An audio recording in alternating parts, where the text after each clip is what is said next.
Утилизациялық алымды 50%-ға дейін төмендеткен үкімет тағы сынға қалды. Қоғам белсенділерінің айтуынша жауапты министрлік ешбір сараптама мен зерттеуге сүйенбей асығыс шешім шығара салған. Шенеуніктер халықтың мұң-мұқтажын базардағы саудаға айналдырды деген топ утилизациялық алымды 100 мың теңгеден асырмауды сұрап отыр. Қателіктің кеткенін министрліктер де мойындайды. Бірақ бүгін мәселені жан-жақты түсіндіруге тырысқан шенеуніктер қоғам белсенділерінің уәжімен келіскен жоқ. Тақырыпты толығырақ Мақсат Мәлік тарқатады.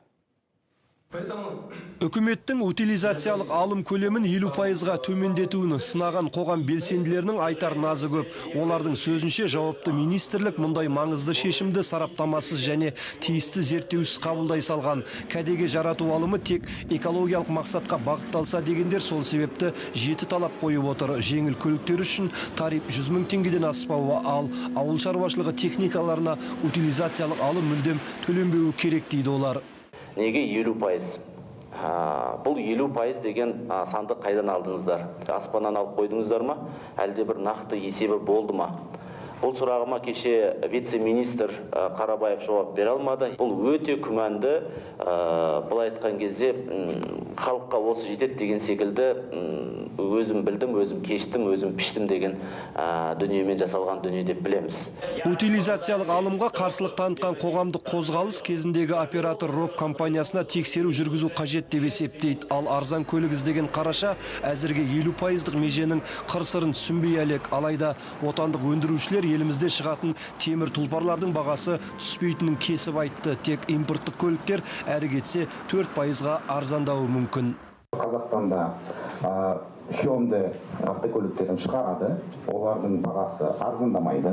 Және де біз осында импорттан BMW, Haval, Chery, Subaru автокөліктерін импорттан алып келеміз. Оның бәрі осы жаңағы 50% түсіретеді ғой төлемақыны. Сол жұмысқа түскен кезде сол күннен бастап біз әрине автокөліктердің бағаларын түсіреміз өзіміздің автосалондарда. Ал утилизациялық алымның жаңа талабын тәпсірлеген жауапты министрлік мән-жайды халыққа жеткізу барысында қателік кеткенін мойындайды. Бірақ мәселенің ушығуына қоғам белсенділерін кінәлап отыр.